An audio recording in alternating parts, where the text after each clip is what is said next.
इस वक्त की बड़ी खबर के साथ जो भोपाल से है।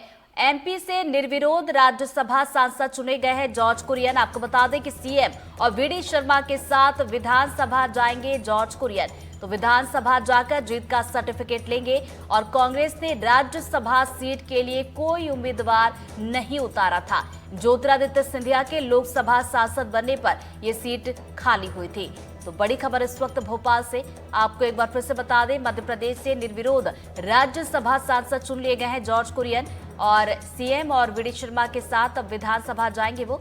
और बताया जा रहा है कि विधानसभा जाकर जीत का सर्टिफिकेट भी लेंगे। तो जॉर्ज कुरियन और कांग्रेस की बात की जाए तो देखिए, कांग्रेस ने राज्यसभा सीट के लिए कोई उम्मीदवार नहीं उतारा था, जिसके चलते निर्विरोध जॉर्ज कुरियन जो है राज्यसभा सांसद चुन लिए गए हैं। बता दें कि ज्योतिरादित्य सिंधिया के लोकसभा सांसद बनने पर यह सीट खाली हो गई थी और उसके बाद उम्मीदवार यहां उतारे जाने थे। बीजेपी की तरफ से जॉर्ज कुरियन जो कि निर्विरोध अब जीत चुके हैं। और इसी खबर पर ज्यादा जानकारी के साथ हमारे सहयोगी अमृतांशी हमारे साथ जुड़ गए। अमृतांशी, बड़ी खबर, लेकिन देखिए बड़ा सवाल यह भी कि आखिर कांग्रेस की तरफ से कोई उम्मीदवार क्यों नहीं उतारा गया?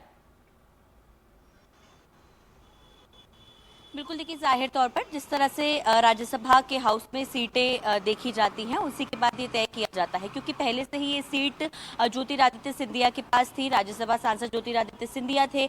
इसके बाद जब ये सीट खाली हुई उनके लोकसभा सांसद बनने के पास, तो पूरा बहुमत लगभग बीजेपी के पास ही पहुंच रहा था। इसी कारण जो है वो कांग्रेस ने अपना कोई उम्मीदवार नहीं उतारा है। हालांकि पिछली बार देखा गया था जब तमाम 3 सांसद चुने गए थे, उस दौरान कांग्रेस के एक सांसद बने थे जरूर राज्यसभा की। जब 4 सीट पिछली बार खाली हुई थी तो उसमें बहुमत के हिसाब से 3 सांसद बीजेपी के चुने गए थे, जिसमें माया नरोरिया, ओमेशनाथ महाराज और एक अन्य शामिल थे, और उसके बाद एक कांग्रेस के सांसद चुने गए। लेकिन इस बार पूर्ण बहुमत जैसा कि बीजेपी के साथ ही था और बीजेपी पूरी कॉन्फिडेंट थी कि अगर जीती भी कांग्रेस अपना उम्मीदवार खड़ा करती भी है तो जीत बीजेपी को ही है। इसी कारण यहाँ पर कांग्रेस ने कुछ तय नहीं किया और अपना उम्मीदवार भी नहीं उतारा।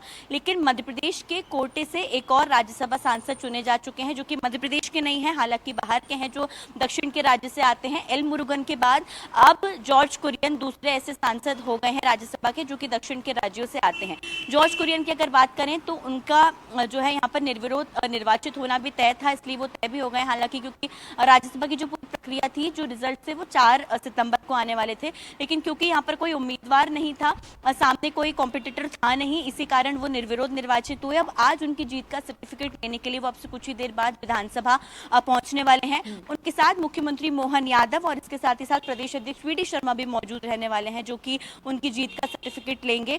कहीं ना कहीं देखिए ये माना जा रहा था कि जॉर्ज कुरियन को ही यहाँ से मध्य प्रदेश से उतारा जाने वाला है, क्योंकि फिलहाल अभी वो मोदी सरकार में केंद्रीय मंत्री हैं, मत्स्य पालन पशुपालन विभाग के वो राज्य मंत्री हैं। इसके साथ ही साथ वो केरल से आते हैं। काफी लंबा उनका राजनीतिक करियर रहा है, वो शुरू से बीजेपी के साथ जुड़े हुए हैं, करीबन 40 साल उनको हो गए हैं। संगठनात्मक तौर पर भी काफी मजबूत नेता माने जाते हैं और केरल के राज्य में खासतौर से उन्होंने बीजेपी के लिए काफी ज्यादा लंबे समय तक काम किया है। तो ऐसे में मध्य प्रदेश को एक और राज्यसभा सांसद ऐसे मिल गए हैं जो कि केंद्रीय मंत्री हैं, दक्षिण के राज्य से आते हैं, जो कि मध्य प्रदेश की राज्यसभा के रिप्रेजेंटेटिव अब होंगे। जी।